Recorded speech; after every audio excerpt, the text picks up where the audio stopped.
आणि यानंतर राज्यातल्या प्रत्येक जिल्ह्यातली प्रत्येक घडामोड आपण जाणून घेणार आहोत। आता पाहूयात 36 जिल्हे 50 बातम्या।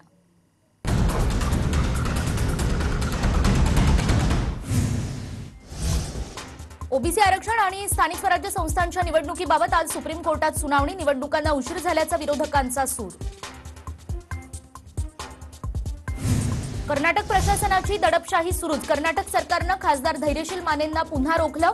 धैर्यशील माने यांना बेळगाव जिल्हा प्रवेश बंदीचा जिल्हाधिकाऱ्यांकडून आदेश। सर्व समाज बांधवांकडून आज वाशिम बंदची हाक। माळी समाजाविरोधात मुस्लिम युवकाची आक्षेपार्ह पोस्ट करणाऱ्या विरोधात कायदेशीर कारवाई करण्याची मागणी। नागपूर शिक्षक मतदारसंघ निवडणुकीच्या रिंगणात 22 उमेदवार। शिक्षक आमदारकीसाठी उभे असलेले 50% उमेदवार शिक्षकच नाहीत। निवडणुकीमध्ये उभे असलेल्या 18% उमेदवारांवर गुन्हाही दाखल। पुण्यामध्ये गुरुवारी संपूर्ण शहराचा पाणीपुरवठा बंद। विविध जलकेंद्र आणि पंपिंग स्टेशनच्या तातडीच्या दुरुस्तीच्या कामासाठी शहरात पाणीपुरवठा बंद। महापालिका प्रशासनाची माहिती। एसटीचा खर्च 25 कोटी तर उत्पन्न 13 कोटी। माल वाहतुकीचंही उत्पन्न निम्म्यावर। एसटीच्या संपानंतर प्रवाशांनी एसटीकडे फिरवली पाठ। अपघात टाळण्यासाठी एसटी महामंडळाचं नवं पाऊल। अपघात नियंत्रणासाठी आता एसटी बस चालवणाऱ्या चालकांच्या फोन संबंधित हालचालींवर विशेष लक्ष ठेवलं जाणार। कुडाळमधील भाजप कार्यालयाच्या समोर पटांगणात चित्रकार आणि पत्रकार रजनीकांत कदम यांनी साकारली G20 परिषदेनिमित्तची भली मोठी रांगोळी आणि ही रांगोळी पाहण्यासाठी नागरिकांची मोठी गर्दी। राजमाता जिजाऊंच्या जयंतीनिमित्त तानाजी केंगरेंकडून रायगड जवळचा लिंगाणा सुळका अवघ्या 11 मिनिट 22 सेकंदात सर। चढाईसाठी आव्हानात्मक मानला जाणारा लिंगाणा सर केल्यानं संपूर्ण स्तरातून कंकरेंचं कौतुक। पिंपरी चिंचवड महापालिका उभारणार क्लाइम्बिंग वॉल। 4 कोटी रुपये खर्च अपेक्षित। पिंपळे सौदागरमध्ये क्लाइम्बिंग वॉल उभारण्याच्या कामाला प्रशासनाची मंजुरी। गिर्यारोहकांसाठी आणखी एक पर्याय उपलब्ध व्हावा यासाठी प्रस्ताव। एकदा घेऊयात बातम्यांचा वेगवान आढावा। नाशिकमधून बातमी। नाशिकमध्ये मनरेगातून प्रथमच बांधले जाणार कॉन्क्रीट बंधारे। तब्बल 30 मीटर पर्यंतचे बंधारे प्रथमच नाशिक जिल्ह्यात उभारले जाणार। केंद्राच्या निधीतून होणार कामं। जिल्हा परिषद प्रशासनाची माहिती। आणि भंडारा जिल्ह्याच्या सिहोरामध्ये काँग्रेसकडून नवनिर्वाचित सरपंच उपसरपंच यांचा सत्कार सोहळा संपन्न। काँग्रेस प्रदेशाध्यक्ष नाना पटोले यांच्या हस्ते शाल आणि श्रीफळ देऊन सत्कार। नाशिकच्या मालेगाव तालुक्यातील वडगाव शिवारात कुसुंबा रोडवर क्रुझर कार डंपर आणि मोटरसायकलचा अपघात। अपघातात एका लहान मुलीसह 6 जण गंभीर जखमी। औरंगाबाद वाळूज परिसरात वीज चोरी करणाऱ्या 62 जणांवर कारवाई। महावितरण कर्मचाऱ्यांशी हुज्जत घालणाऱ्यांवर सुद्धा गुन्हे दाखल करण्याची मोहीम। कारवाई करण्यासाठी 40 जणांचं पथक तैनात।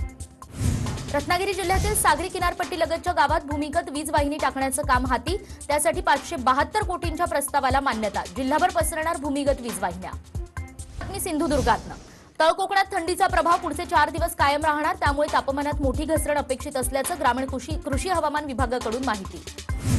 गोंदियात रामनगर पोलीस ठाण्याअंतर्गत असलेल्या एका हॉटेलच्या खाली ठेवलेल्या गाड्यांची पेट्रोल टाकून जाळपोळ। यामध्ये गाड्यांचं नुकसान आणि संपूर्ण घटना सीसीटीव्ही कॅमेऱ्यात कैद। दाभोळ दापोली मार्गावर माळरानाला लागलेल्या भीषण वनव्यात नवीन लागवडीच्या आंब्याच्या बागा जळून खाक। गायरान गवताबरोबर आंब्याला लागलेल्या आगीमुळे शेतकऱ्यांचं प्रचंड नुकसान।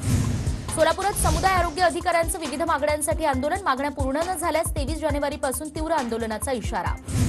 औरंगाबादमध्ये संथ गतीनं सुरू असलेल्या कामांची अंबादास दानवेंकडून पाहणी। धूळ आणि अपघातांमुळे औरंगाबादकर हैराण। जनसामान्यांच्या भावना लक्षात घेत दानवेंनी अधिकाऱ्यांना धरलं धारेवर।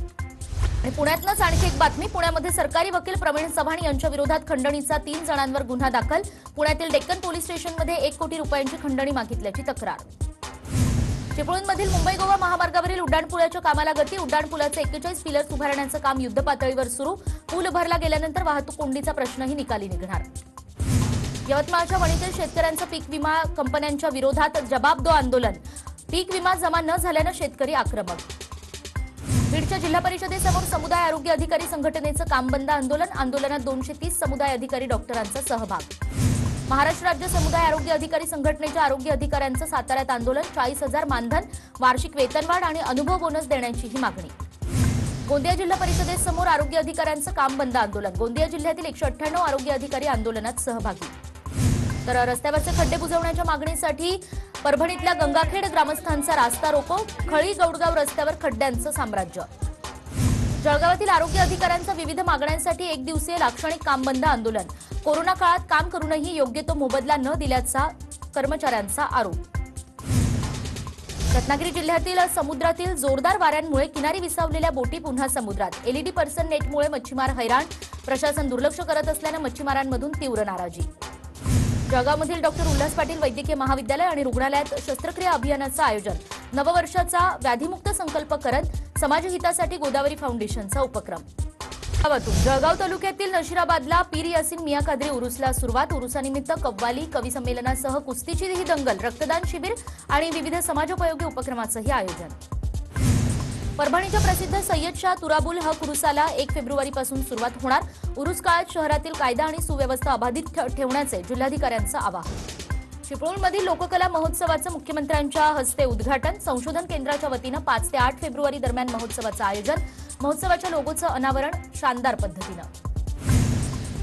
परभणी उपप्रादेशिक परिवहन अधिकाऱ्यांच्या विरोधात आंदोलन का केलं असं विचारत अज्ञातांकडून एकाला जबर मारहाण, 5 अज्ञातांविरोधात गुन्हा दाखल। वेस्ट इंडिजमधील भारताचे राजदूत डॉक्टर के.जे. श्रीनिवास यांची जळगाव जिल्ह्यातील अमळनेरच्या प्रसिद्ध मंगळ ग्रहाला भेट। मंदिरात श्रीनिवास यांच्या हस्ते मंगळ ग्रह देवाची महापूजा संपन्न। बुलढाणा जिल्ह्यात सूक्ष्म सिंचन पद्धतीला शेतकऱ्यांचा उत्तम प्रतिसाद। जिल्ह्यातील एकूण 19,393 शेतकऱ्यांना कृषी विभागाकडून वर्षभरात 38,79,00,000 अनुदान।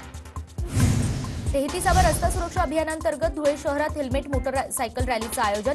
रस्ता अपघातांचं प्रमाण कमी व्हावं आणि नागरिकांनी हेल्मेटचा वापर जास्तीत जास्त करावा यासाठी रॅलीचं आयोजन।